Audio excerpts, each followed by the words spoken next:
అందరికీ నమస్కారం. Old stories by Bala ఛానల్కు స్వాగతం సుస్వాగతం. కథలు చదువుతున్నది ఉషాబాల. నిన్నటి పొడుపు ప్రశ్న: ఒకటే కడుపు 2 లేదా 3 పిల్లలు, ఏమిటది? వేరుశెనగ. సమాధానం వేరుశెనగ. ఈరోజు పొడుపు ప్రశ్న: చిన్న పాపకు చాలా చీరలు, ఏమిటది? మరొకసారి, చిన్న పాపకు చాలా చీరలు, ఏమిటది? సమాధానం తెలిసిన వారు కామెంట్ రూపంలో తెలియజేయండి. ఈరోజు మన కథ అత్తగారు ఆవకాయ. సాధారణంగా మద్రాసులో ఉండే తెలుగు జనాభాకు ఆవకాయ తినే ప్రాప్తం కలగటం అదృష్టంలో ఒక భాగం అని చెప్పాల్సిందే. విజయవాడ దగ్గర నుండి విశాఖపట్నం వరకు ఉండే ఊళ్ళల్లో, బంధువులో, తెలిసిన వాళ్ళలో ఉండి ఆవకాయ జాడీలు మద్రాసుకు రవాణా చేస్తే తప్ప బంధువులు, తెలిసిన వాళ్ళు, కనీసం ఆవకాయ సప్లై చేసే రకం బంధువులు ఇద్దరూ లేని తెలుగు వాళ్ళు మద్రాసులో కాసే మామిడికాయలు తినాల్సిందే కానీ ఆవకాయ తినే అవకాశం లేదు. ఆవకాయ పెట్టడం తెలిసిన బామ్మగారులు ఉండే కుటుంబాలకు బాధే లేదు. నూజివీడు రసాల కాయలు, సామర్లకోట పప్పు నూనె తెప్పించలేకపోయినా మద్రాసు మామిడికాయలతోనైనా ఘుమఘుమలాడే ఆవకాయ పెట్టగలరు. ఎటొచ్చి తినటం తెలిసి ఆవకాయ పెట్టడం తెలియని మా ఓటి వాళ్ళకే అవస్థ. పోయిన సంవత్సరం వరకు తెలిసిన వాళ్ళు బెజవాడ ప్రాంతాల నుండి ప్రతి ఏటా ఆవకాయ పంపుతూ ఉండేవాళ్ళు. 2-3 పెద్ద జాడీల్లో. ఈ సంవత్సరం వారింట్లో 2-3 పెండింట్లు జరగడం వల్ల మాకు ఆవకాయ పంపే వ్యవధి వారికి లేకుండా పోయింది. ఇన్నాళ్ళు ఆవకాయను గురించి ఆలోచించని నాకు ఇంట్లో ఆవకాయ లేదు. ఈ సంవత్సరం రాదు అని తెలియగానే గుండె గతుక్కుమంది. కొన్ని వస్తువులు ఉన్నప్పటికంటే లేనప్పుడు ఎక్కువ అగ్రస్థానం వహిస్తాయి మనుషుల మనసుల్లో. అలాగే ఆవకాయ ప్రతి ఏటా వస్తున్నప్పుడు మా వంట చేసే అయ్యరు అన్నం వడ్డించిన వెంటనే ఆవహా ఊరహా వేణుమా అంటే మేము వేండబ్బా ఎప్పుడు ఆవకాయేనా దరిద్రం అన్న రోజులు కూడా ఉన్నాయి. ఆవకాయ ఉన్నప్పుడు మా వంట అయ్యరు పచ్చళ్ళు చేయటానికి బద్దకించేవాడు. ఈ సంవత్సరం ఆవకాయ లేకపోయేసరికి మా వంట అయ్యరు చేసే వంటలోని లోపాలన్నీ ఒక్కొక్కటే బయటపడడం మొదలెట్టాయి. ఈ సంవత్సరం వంట అయ్యరు ఏం చేస్తే అది తిని నోరు మూసుకుని ఊరుకోవాలి కాబోలునని అన్నప్పుడల్లా ఆవకాయ కోసం నోరు ఊరడం మొదలెట్టింది. ఆవకాయ కోసం మా ఇంటికి వారి మిత్రులు కొందరు కుటుంబాలతో సహా భోజనానికి వచ్చేవారు. అప్పుడప్పుడు ఆహా ఎన్నాళ్లకు తినగలుగుతున్నామండి మన దేశపు ఆవకాయ అని వాళ్ళంతా లొట్టలు వేస్తూ తింటుంటే మేము చాలా నిర్లక్ష్యంగా ఆవకాయకేం భాగ్యమండి, మాకు ప్రతి ఏటా వస్తూ ఉంటుంది ఆవకాయ అనేవాళ్ళం గర్వంగా. ఆ వచ్చిన వాళ్ళు అందరూ సగం జాడీ తినేసి సగం జాడీ ఇంటికి పట్టుకుపోయేవాళ్ళు తలా కాస్త. అయినా అంత ఆవకాయ పట్టుకెళ్ళిపోయారే, ఈ సంవత్సరం మన ఇంటికి చాలుతుందో లేదో అని నేను అనుకుంటుంటే అబ్బా చాలకపోతే పోనిస్తూ ఎంతని తింటాం ఆవకాయ, నాకు వద్దనే వద్దు, నీకు కావాలంటే మిగిలిన ఆవకాయ దాచిపెట్టి తింటూ ఉండు అన్నారు మా వారు ఎగతాళిగా. అలాంటి మా వారు ఈ సంవత్సరం ఆవకాయ ఇంట్లో లేదని తెలిసిన తర్వాత తనేమన్నది కూడా మర్చిపోయి అయ్యర్గాడు చేసే ఈ పచ్చళ్ళు తినటం చాలా కష్టం, ఆవకాయ ఉంటే బాగుండేది అంటం మొదలెట్టారు. మా అత్తగారు మడిలో ఉంచిన నిమ్మకాయ ఊరగాయ తప్ప ఇంట్లో వేరే ఏ ఊరగాయ లేదు. మా అత్తగారు కారం లేని నిమ్మకాయ ఊరగాయ తింటుంది, మాకు సహించదు. అదే ఆమె మడితో ఒక మూల దాచిన బూజు పట్టిన నిమ్మకాయ జాడీని ఎవరూ ముట్టుకోకపోవటానికి కారణం. మా వారు ఒకరోజు మధ్యాహ్నం భోంచేస్తుండగా కొడుకు ఆవకాయ లేదని కలవరిస్తున్నాడే అని ఎంతో ప్రేమగా మడి నిమ్మకాయ ఊరగాయ తెచ్చి కొడుకు కంచంలో వడ్డించారు మా అత్తగారు. కొడుకు ఆ నిమ్మకాయ ఊరగాయను ముట్టుకోకపోగా కంచంలోంచి తీసి కింద పడేశారు. మా అత్తగారు చూడలేదు కానీ చూస్తే చాలా నొచ్చుకునేదే పాపం. తర్వాత నన్ను అడిగింది, అబ్బాయి ఊరగాయ ఎట్లా ఉందన్నాడు అని. చాలా బాగుందన్నారు, కానీ ఆవకాయ ఊరగాయ ఉంటేనే ఆయన ఎక్కువ ఇష్టం. ఈ సంవత్సరం ఆవకాయ రాలేదే, ఏం చేయడం, ఎవరిని అడగడం అన్న దిగులు పట్టుకుంది అన్నాను. నీదంతా చోద్యమే. మరీను ఎవరినో ఎందుకు అడగటం? ఆవకాయ పెట్టడం ఏం బ్రహ్మ విద్య గనకనా తెలియకడుగుతా? అయినా అంత కారం అంత నూనె వేసిన ఉత్తరాది వండ్ల ఆవకాయ మీరంతా లొట్టలేస్తూ తింటుంటే నా కళ్ళ వెంట నీళ్లే కారుతాయి. అయినా మనకెందుకులే అని ఊరుకున్నాను. అసలు అంత కారంగా ఉండే ఆవకాయ తింటే మీ ఒళ్ళు గతి ఏం కానంట. ఏదో వారికి ఇష్టం అన్నాను నేను. పెట్టిస్తా ఉండు ఆవకాయ అన్నారు మా అత్తగారు దర్జాగా కూర్చుంటూ. నా ప్రాణం లేచి వచ్చినట్లయింది. అంతకంటేనా? మీరు గనక ఆవకాయ పెడితే ఇంకా మనకు ఆవకాయ లేదన్న లోటు ఉండదు ఈ సంవత్సరం అన్నాను సంతోషంగా. నీదంతా చాదస్తమే. మరీను ఏ సంవత్సరమైనా మన ఇంట్లోనే పెట్టుకోవచ్చుగా ఆవకాయ. ఏం బ్రహ్మ విద్య అంటాను? నిమ్మకాయంతో ఆవకాయ అంతే అన్నారు తేలిగ్గా మా అత్తగారు. అంతే అంతే అన్నాను. ఆవిడేమన్నదో అర్థం కాక. నాకు సందేహం కలిగింది. మా అత్తగారి పుట్టినిల్లు చెంగల్పట్టు, మెట్టినిల్లు నంద్యాల. ఆవకాయకు మా అత్తగారికి ఎలాంటి సంబంధం ఉంటుందా అని చాలాసేపు ఆలోచించాను. అడుగుదామనుకున్నాను. మళ్ళీ ఆక్షేపిస్తుంది అనుకుంటుందని ఊరుకున్నాను.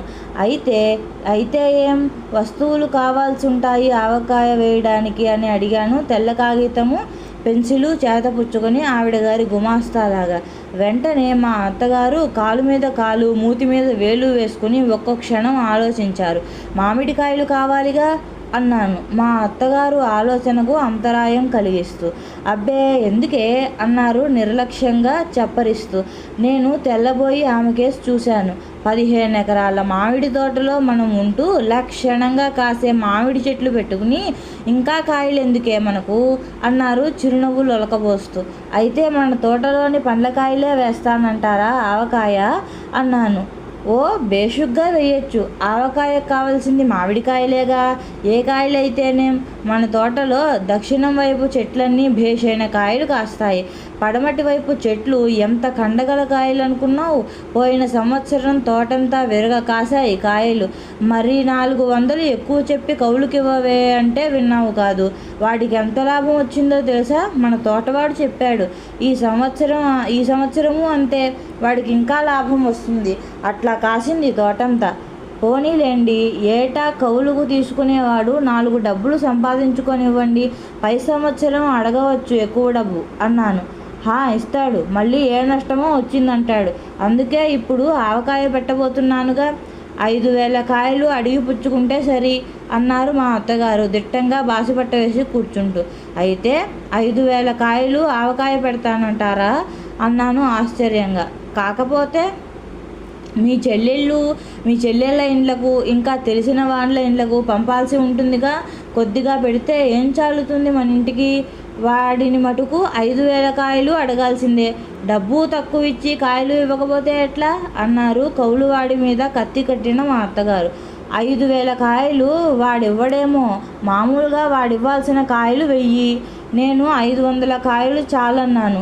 ఎడు తిరిగి మనకు ఎవరో ఒకరు తెలిసిన వాళ్ళు రసాలు, బంగిన పండ్లు, మామిడి పండ్లు పంపుతూనే ఉంటారు కదా. ఇంకా మన తోటలోని పండ్లన్నీ ఎవరు తింటారనే ఉద్దేశంతో తగ్గించి ఇమ్మన్నాను. మళ్ళీ ఇప్పుడు అన్ని కాయలు కావాలంటే ఏం బాగుంటుంది అన్నాను. నీదంతా చోద్యమే, నీవు అడగకపోతే నేను అడుగుతానుండు అన్నట్లు. వాడి పేరేమిటి? జటాయువా జానకీరామా? నాకు ఫక్కున నువ్వు వచ్చింది. ముసలి వాళ్ళందరికీ జటాయు అంటే ఎందుకో అభిమానం అని. వాడి పేరు జటాయువు కాదు, జానకీరాము కాదు, దశరథుడు అన్నాను నవ్వాపుకుంటూ. ఏ అతిరథుడో ఎవడికి జ్ఞాపకం? వెంటనే వాడికి కబురంపి పిలిపించు.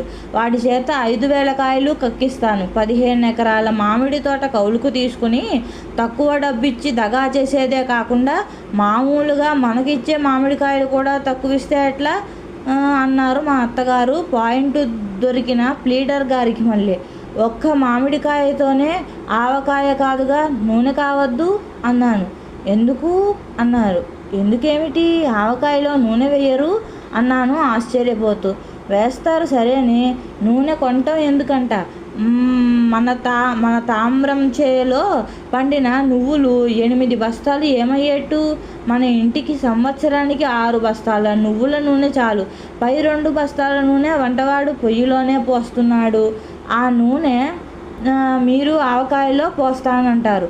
అయితే 2 బస్తాల నువ్వుల నూనె 5,000 కాయలకు కావాలంటారు అన్నాను వ్రాసుకోబోతూ. అబ్బే ఎందుకే, 1000కి షేరు నూనె, 5,000కు 5 షేర్ల నూనె ఎక్కువ అన్నారు మా అత్తగారు. పప్పు నూనె గదూ అన్నాను.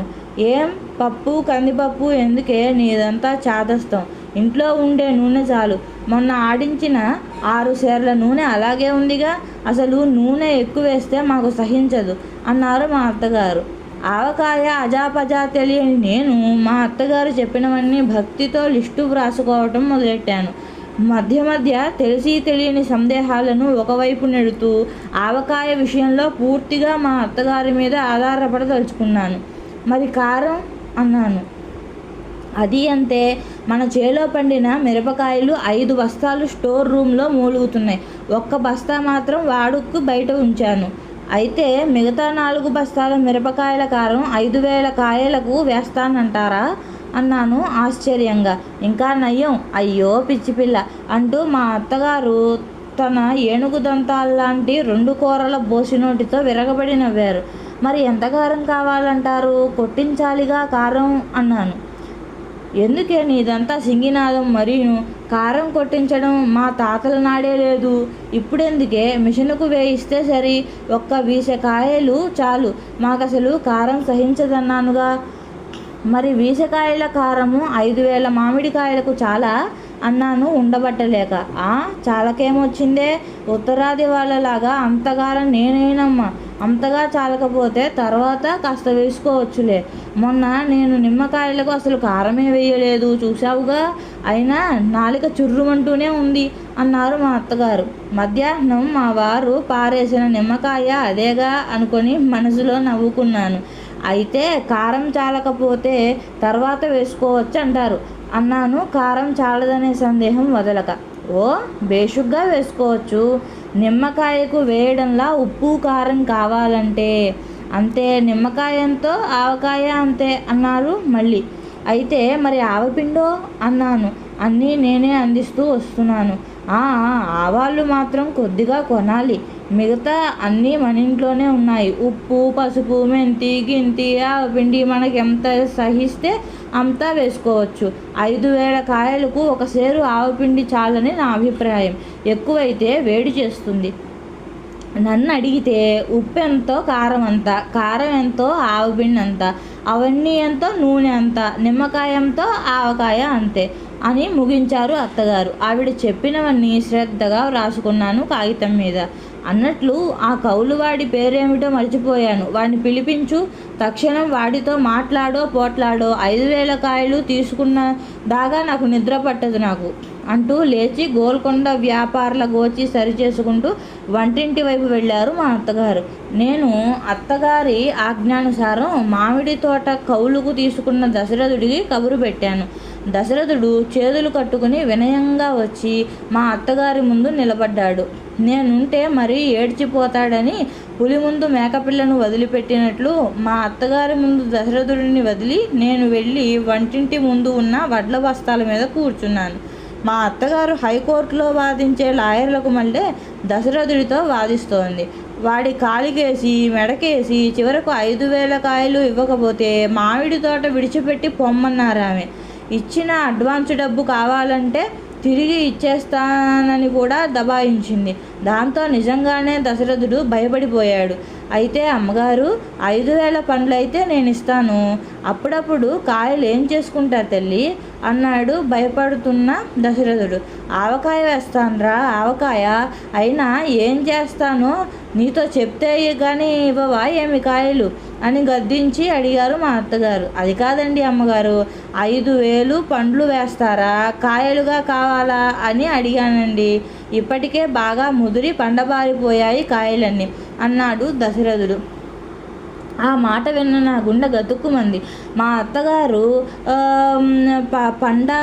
పండావకాయ పెట్టబోతారేమోనని భయపడ్డాను.